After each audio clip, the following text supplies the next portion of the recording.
Indian premier league IPL এর বর্তমান champion Kolkata knight riders retention list থেকে ৬ জন তারকা খেলোয়াড়কে ধরে রাখতে গিয়ে তাদের খরচ হয়ে গিয়েছে ৫৭ কোটি রুপি। নির্ধারিত ১২০ কোটি রুপির মধ্যে বাকি আছে মাত্র ৬৩ কোটি। সহজেই অনুমান করা যাচ্ছে যে ডিফেন্ডিং চ্যাম্পিয়নদের অনেকেই এবার ভিড়বেন নতুন দলে। এই সুযোগটাই লুফে নিতে চাইবে গত মৌসুমে নাস্তানাবুদ হওয়া চেন্নাই সুপার কিংস ও দিল্লি ক্যাপিটালস। মেগা অকশনে কলকাতার ছেড়ে দেওয়া ৫ খেলোয়াড় নিয়ে রীতিমতো নিলাম যুদ্ধ হতে পারে চেন্নাই ও দিল্লির মধ্যে। সেই ৫ জন তারকা কারা চলুন জেনে নেওয়া যাক। পাওয়ার হিটিং এবং দ্রুত রান তোলায় বেশ নামডাক আফগান ওপেনার রহমানুল্লাহ গুরবাজের। গত মৌসুমে কলকাতা থেকে ৫০ লাখে কিনলেও প্রায় পুরোটা মৌসুম বেঞ্চেই বসেছিলেন গুরবাজ। তবে টি-20 বিশ্বকাপের প্রস্তুতির জন্য সল্ট ইংল্যান্ডে ফিরে গেলে ভাগ্য খুলে তার। ফাইনালে ৫-৪ ও ২ ছক্কায় ৩২ বলে ৩৯ রানের দায়িত্বশীল ইনিংসটি কলকাতাকে শিরোপা জিততে সহায়তা করে। তিনি বহু আগে থেকেই ধোনির প্রতি ভালোবাসা ও অনুপ্রেরণার কথা জানিয়ে আসছেন। ব্যাটিং অর্ডারে স্থিতিশীলতা আনতে তাই তাকে নিজেদের ডেরাতে ফেরাতেই চাইবে দলটি। এদিকে ঋষভ পান্থকে হারানো দিল্লিও চাইবে একজন মার্কাটারি স্টাইলিশ উইকেটরক্ষক ব্যাটারকে তাদের দলে নিতে। তালিকায় দ্বিতীয় অবস্থানে থাকবেন সাবেক কলকাতার অধিনায়ক নীতিশ রানাও। গত মৌসুমে ম্যাচ খেলেছেন মাত্র ২টি। আঙুলের ইনজুরি থেকে ফিরে আসলেও পরবর্তীতে দলে জায়গা হয়নি তার, কারণ উইনিং কম্বিনেশন ভাঙতে চায়নি কলকাতা।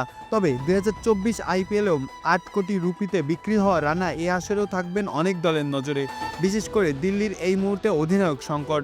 কলকাতা মুম্বাইয়ের হয়ে খেলা অভিজ্ঞ রানাকেই হয়তো সেই মুকুট পরাতে পারে তারা। অপরদিকে শিবাম দুবের পার্টনার হিসাবে মিডল অর্ডারটা মজবুত করতে চেন্নাইও হয়তো তাকে পেতে মরিয়া হবে। ভেঙ্কটেশ আয়ার ২০২১ সাল থেকেই কলকাতার অন্যতম অস্ত্র ছিলেন তিনি। গত সিজনেও ১৪ ম্যাচে ৩৭০ রান করেছিলেন, গড় ৪৬.২৫। স্ট্রাইক রেটটাও নজর কাড়া ১৫৮.৮০।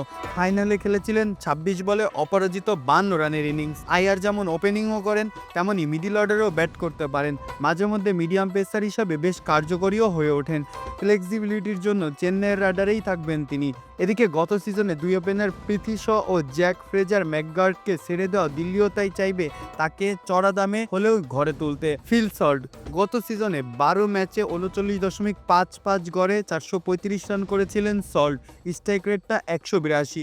ধুমধারাক্কা টি-20 স্পেশালিস্ট বলতে যা বোঝায় তিনি তাই। পাওয়ার প্লেতে দ্রুত রান তুলতে পারে এমন ওপেনারই খুঁজছে দিল্লি আর চেন্নাই। সুতরাং সল্টকে নিয়ে বেশ কারাকারি বাঁধবে হয়তো দিল্লি আর চেন্নাইয়ের মাঝে। শ্রেয়াস আয়ার গত সিজনেও ১৪ ম্যাচে ৩৯ গড় আর প্রায় ১৪৭ স্ট্রাইক রেটে ব্যাট করেছিলেন আয়ার।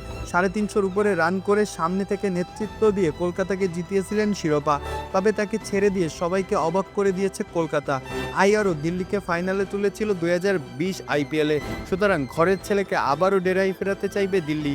অন্যদিকে ধোনি পরবর্তী যুগে একজন চ্যাম্পিয়ন অধিনায়ককে হয়তো খুঁজছে চেন্নাই। মাহফুজ আহমেদ, খেলা ৭১।